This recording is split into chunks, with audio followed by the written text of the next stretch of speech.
Imagine a king so powerful, his name echoed across the plains of southern Africa like a clap of thunder. A warrior who forged a scattered people into a mighty empire. This was Shaka, king of the Zulus. But even the mightiest can fall, not to an enemy on the battlefield, but to the whispers of betrayal in their own home. Today, we journey back to the turbulent final days of a legend, to uncover the conspiracy that brought down the great Shaka Zulu. Shaka's story begins not with a crown, but with hardship. Born an illegitimate son, he was an outcast, scorned and bullied. But this fire of rejection forged a will of steel. He found his purpose in the military, quickly proving himself a genius of warfare.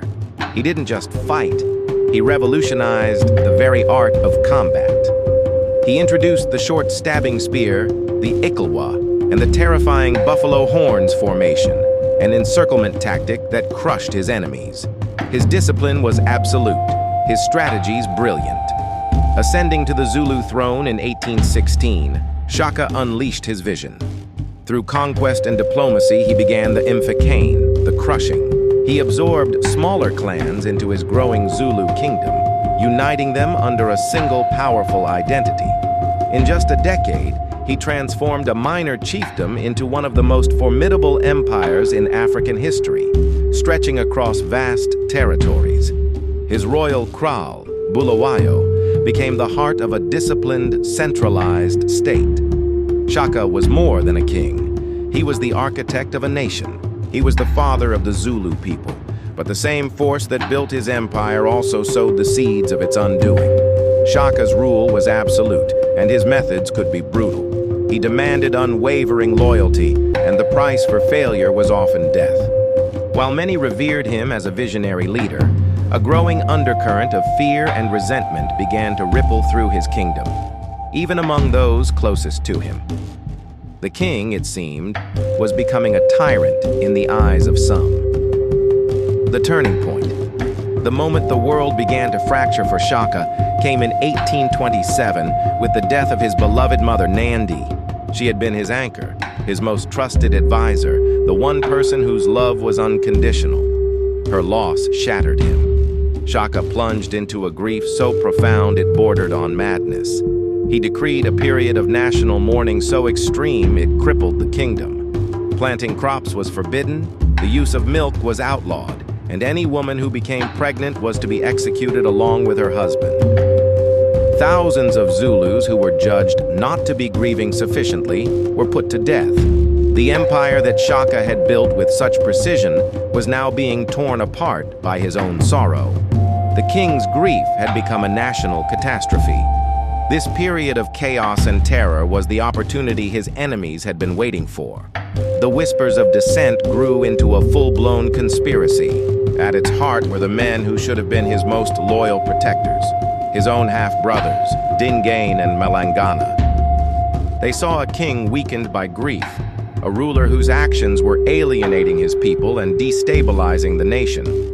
They were joined by a powerful Induna, or chief, Mbopa, a man who had once been Shaka's trusted servant, but now saw a chance to seize power for himself.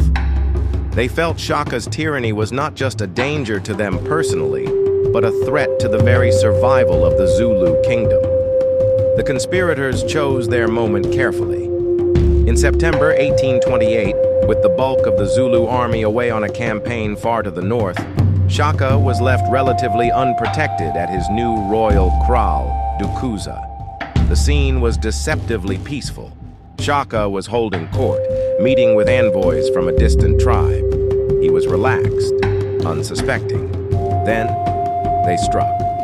Dingain and Malangana, accompanied by Mbopa, burst into the royal enclosure. Accounts of the final moments differ, but they all paint a picture of sudden, shocking violence. As Shaka sat, distracted, his brothers fell upon him with their spears. The king, the unbeatable warrior, was caught completely off guard. He was no longer the fearsome general on the battlefield. He was a man ambushed in his own home. Legend says that Shaka's final words were a chilling prophecy directed at his brothers. Are you stabbing me, kings of the earth? You will not rule, for the swallows will do so. Many interpret this as a prediction that white settlers, like migrating swallows, would soon come to rule the land his brothers sought to claim. Betrayed and bleeding, the great king fell. He was unceremoniously buried in an empty grain pit, a final indignity for the man who had built an empire. Dingain quickly consolidated his power, executing anyone loyal to Shaka, including his co-conspirator and brother, Malangana. He ascended to the throne, but he would never command the same respect or fear as Shaka. The assassination didn't just end a life, it created a power vacuum that fractured the Zulu Kingdom. The unity and strength Shaka had forged began to crumble, weakened by internal strife and the growing presence of European traders and settlers on their borders.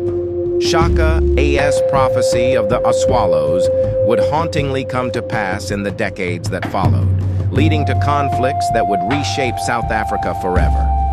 Today, Shaka Zulu remains a complex and powerful figure in history. Was he a visionary nation builder or a ruthless tyrant? A brilliant strategist or a paranoid despot? Perhaps he was all of these things. His life is a testament to the idea that the same fire that forges greatness can also consume it. His fall serves as a timeless reminder that the most dangerous threats often come not from an external enemy, but from the blade of betrayal held by those you call family. The Lion of the Zulu was not defeated in battle. He was brought down by the vipers in his own den. Thank you for joining us on this journey into the heart of an empire and the fall of its king. If you found this story fascinating, please consider liking this video and subscribing to our channel for more deep dives into history's most dramatic moments. We'll see you next time.